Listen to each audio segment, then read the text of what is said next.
بسم الله الرحمن الرحیم. نبی کریم صلی الله علیه وسلم ارشاد مبارک دی چې دروغ ویل دا سخت ګناه ده، همیشه د پاره د دروغ نه ځان ساتي. ولیکن انسان ته او مسلمان ته په دریو ځایونو کې د دروغ ویلو چې کوم دی د اجازه ورکړل شوی. کله چې د یو دوه مسلمانانو په خپل مابین کې ورانه وي او د هغه په منځ کې تصلح راولي، نو کته د هغه په مابین کې داسې یو غلط بیانیه دروغ وي چې پلانکی ماته داسې خبره کول او د ځان خبره جوړه کی او د هغه د اصلاح د پاره چې د هغه تسلی وشي او د خپل مسلمان ورور سره روغ وي، نو دغه د دروغ ویلو کې ګناه نشته. دویم، کله چې مسلمان په جهاد کې او په جنگ کې دا لګي وي او د بل یو مخالف کافر سره چې کوم دی هغه دوکه وکي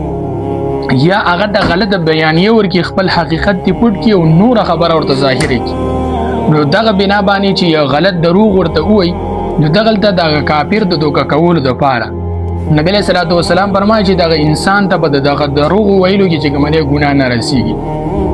دریم، چې کله یو خزا خپل خاوند ته د دې لپاره دروغ وایي چې زمون خپل مابین کې رشته چې کومه ده خراب نشي او دا غریشتي د بچ کولو په بنا باندې ورته دروغ وایي، یا خزه دروغ وایي خپل خاوند ته یا د خاوند خپل خزه ته دروغ وایي،